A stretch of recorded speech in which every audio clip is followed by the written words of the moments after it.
자, 오늘 본문 20절에 보면 이제 명절에 예배하러 올라온 사람 중에 헬라인 몇이 있는데 이러잖아요. 여기 나온 헬라인은 이게 이제 디아스포라입니다. 유대인인데 이제 그 헬라 문명 지역에 가서 이제 살고 있던 사람들이죠. 그들도 명절을 지키러 와요.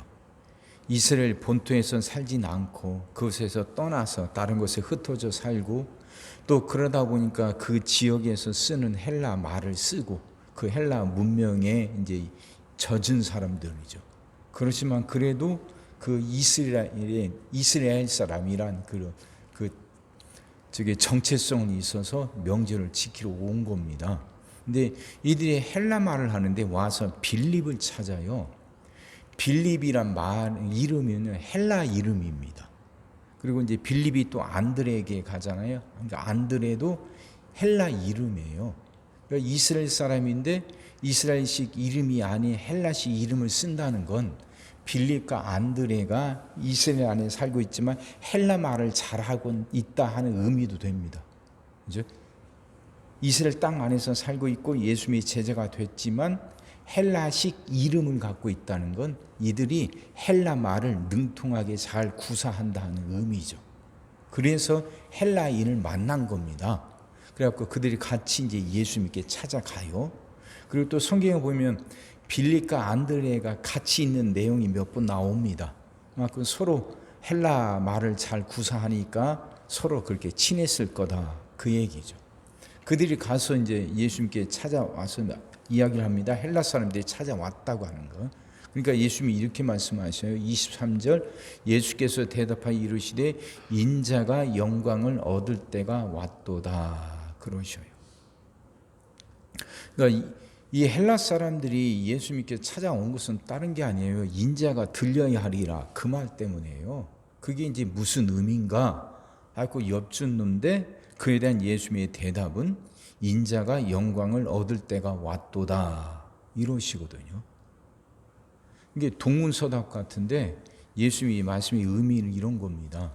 수로보니게 여인 이야기 기억나셔요? 그 특세 때 드렸는데, 그러니까 그때 예수님이 대답은 나는 아직 이스라엘 사람들에게만 복음 전한다, 그 의미였잖아요. 아직 때가 안 됐다는 거죠. 아직은 이스라엘 사람들이 중심이고, 그래서 예수님이 이제 죽으시고 부활하신 다음에 그 복음이 이제 온 만방에 이제 전파가 되는 거잖아요. 근데 수로보니게 여인이 찾아왔을 때는 아직 예수님이 십자가에 달리실 때가 아니거든요. 그래서 그렇게 개에게는 주지 않는다, 그 말씀하셨다는 거 기억나셔요? 근데 이제 지금은 예수님이 이제 십자가 죽음을 앞두고 있어요. 그래서 이 말씀하신 겁니다. 이제 영광을 얻을 때가 되었다 하는 말은 이제 이 복음이 만방에 전파되게 될 거다 하는 거죠. 그러니까 헬라인에게도 이제 복음이 전파된다 하는 그 의미입니다. 그 말씀하시면서 이제 우리가 잘 알고 있는 이제 그 미랄 이야기를 하십니다. 24절. 내가 진실로 진실로 너에게 이르노니 한 알의 밀이 땅에 떨어져 죽지 아니하면 한 알 그대로 있고 죽으면 많은 열매를 맺느니라. 밀이 땅에 떨어지면 죽어서 생명을 맺는 거죠. 그래서 25절, 자기의 생명을 사랑하는 자는 잃어버릴 것이요 이 세상에서 자기의 생명을 미워하는 자는 영생하도록 보존하리라. 그래요. 여기서 말하는 그 생명, 그 목숨이죠. 그러니까 생물화학적 목숨이요. 우리가 살아서 이게 심장이 뛰고 숨을 쉬고 하잖아요. 이 육체를 말하는 거예요. 근데 이것을 사랑하는 자는 더 잃어버릴 거다 하는 말은 더 중요한 생명. 사람이 육신만 갖고 사는 건 아니지 않습니까? 사람이 살아가면서 그 의미, 보람, 가치, 자기가 살아있다는 것이 그냥 이 육체가 숨을 쉬고 심장이 뛰는 거, 그것만이 아니라 내가 살면서 내가 찾고 느끼게 되는 내 삶의 의미, 보람, 가치, 이것들이 있어야 되잖아요. 그러니까 자기의 생명을 사랑하는 자는 잃어버릴 거라 하는 말은 앞에서 말하는 그 생명은 내가 이게 이 육신, 심장이 뛰고 호흡하는 육신, 이것만 위하다 보면 정말 중요한 생명, 그러니까 그게 삶의 의미고 보람이고 가치죠. 그걸 잃어버리게 될 거다. 그 말씀하는 겁니다. 자, 성경에서는요, 우리 육신을 무가치하다고 말하진 않아요. 가치 없다고 말하진 않아요. 생명도 이게 이 살아있는 육신도 나름대로 가치가 있는데 그것보다 더 중요한 게 있다는 거예요. 그보다 더 의미 있고 가치 있는 게 있다는 거죠. 그게 영원한 삶이에요. 근데 그 삶을 살다 보면 이 육신이 장애가 될 때가 온다는 거죠. 그럴 땐 그 더 영원한 삶을 위해서 육신을 버릴 줄 아는 게 그게 현명한 것이고, 그 육신을 버려야 더 귀한 것을 찾을 수 있다, 더 귀한 것을 가질 수 있다고 말하는 겁니다. 자, 기독교라는 것이요, 결국 땅에 떨어져 썩는 미랄이 되었던 사람들이 있어서 기독교가 이만큼 서게 된 거 아닙니까? 자신의 몸을 초계처럼 버린 많은 순교자들이 있었죠. 그들은 그 목숨과 신앙을 바꿔요. 이 목숨도 참 살아려고 하는 것이고 이게 참 중요하다. 이거 사람들은 이걸 참 중요하게 여기고 이걸 붙들려고 애를 쓰는데, 우리 초대교회 선배들은, 신앙의 선배들은 더 귀한 것, 그게 신앙이고 그게 영생이죠. 그걸 위해서 이 목숨을 아깝지 않게 버려요. 근데 그들 그렇게 순교자들의 신앙, 순교자들이 흘린 피 위에 지금 우리가 믿는 기독교가 서 있는 거 아닙니까? 이게 신앙이에요. 날마다 먹고 마시고 숨쉬고 하면서 살아가는 육신도 이게 참 나름대로 가치가 있다고 할 수 있지만, 그래서 사람들은 이걸 위해서 모든 에너지, 모든 시간을 써요. 그 육신을 위해서. 근데 복음을 듣는 사람은, 영생을 꿈꾸는 사람은 그 영생을 위해서 육신을 버릴 줄 알아요. 육신이 영생의 삶을 꿈꾸는데 장애물이 될 때가 있거든요. 이해가 되시죠?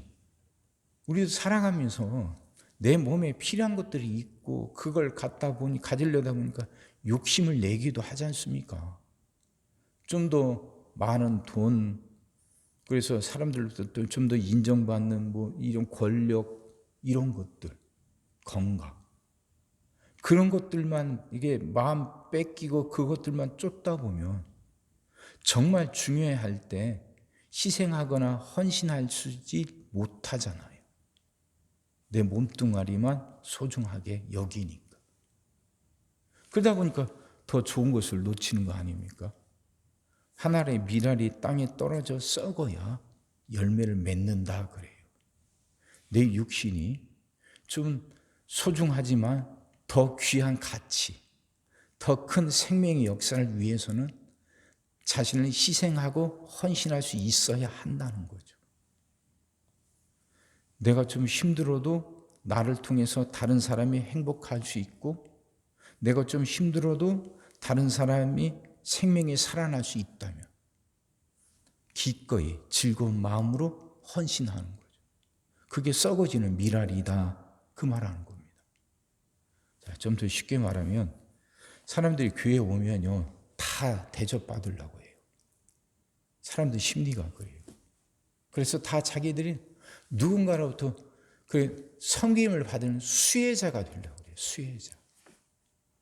근데 다들 수혜자가 되려고 하고 예배 받아라 하면 교회가 될 수가 없잖아요. 누군가는 섬김을 제공해야 되고 누군가는 서비스를 제공해야 돼요.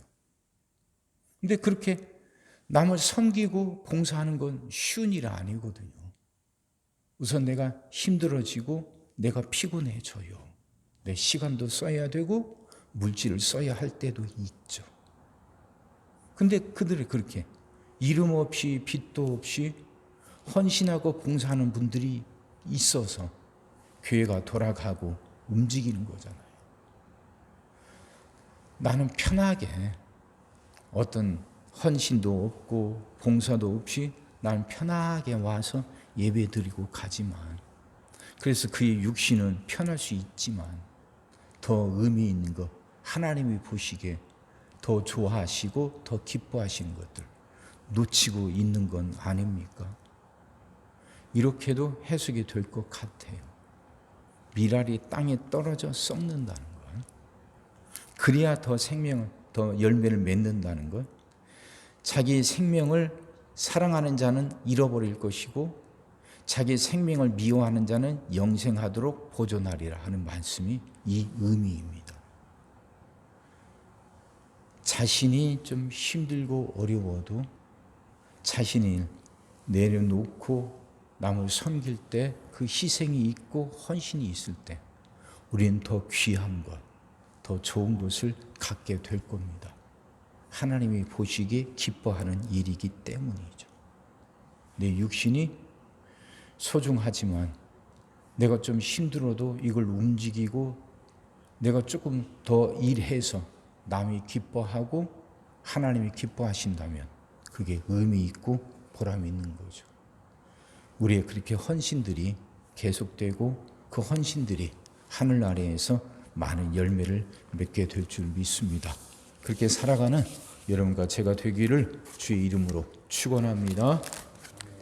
기도하겠습니다. 사랑의 주님, 참으로 밀알이 땅에 떨어져 썩는다는 게 참 쉬운 일이 아닙니다. 우린 다들 남으로부터 섬김 받기를 원하고 서비스 받는 수혜자가 되기를 원하지 자신이 제공하려고 하지는 않습니다. 그게 힘들고 피곤하고 또 빛도 나지 않고 남들이 잘 알아주는 것도 아니기 때문입니다. 근데 하나님은 그렇게 썩어져야 열매를 맺는다 말씀하십니다. 하나님, 이 말씀이 우리에게 깨달아지게 하여 주셔서 정말 더 귀하고 소중한 것을 위해 자신을 헌신할 수 있는 우리들 되게 하여 주옵소서. 내 만족보다 하나님이 기뻐하시는 것이 더 크다는 걸 알게 하시고 하늘의 상급을 꿈꾸게 하여 주옵소서. 그렇게 하늘나라의 상급을 꿈꾸면서 기쁜 마음으로 희생하고 헌신하고 봉사할 수 있는 우리들 되게 하여 주옵소서. 수혜자보다도 제공자가, 섬김을 받는 것보다도 섬기는 자가 하나님께 더 상급받고 하나님이 더 귀하게 여기시고 기뻐하신다는 것, 하나님 이걸 가슴에 품고 즐거운 마음으로 기꺼이 섬기고 봉사할 수 있는 우리들 되게 하여 주시옵소서. 오늘도 우리 모든 성도들 위해 기도합니다. 한 사람 한 가정 빠짐없이 일일이 찾아가셔서 오늘도 함께 하시고 은혜 내려 주옵소서. 가정들이 다 평안하게 하시고 식구들이 다 건강하게 하시며 생업이 다 형통하게 하시고 문제들이 다 해결받게 하여 주옵소서. 우리 자녀들을 축복하시고 앞길을 열어 주옵소서. 우리 자녀들이 하나님을 사랑하게 하시고 말씀을 지키게 하시며 하나님께 영광 돌리는 일꾼들로 살아가게 하여 주옵소서. 하나님, 우린 새날을 간절히 소망합니다. 성도들은 질병을 이겨내고 물질의 어려움을 극복하고 수많은 문제를 해결하는 그 새날을 살게 하시고 교회 안에서는 예배가 살아나 빈자리가 가득 채워지며 언제나 생명의 역사가 일어나는 그 새날이 시작되게 하여 주옵소서. 오늘 하루도 모든 성도들 눈동자처럼 지키시고 복된 길로 인도하여 주옵소서. 믿사옵고 예수님의 이름으로 기도하옵나이다. 아멘.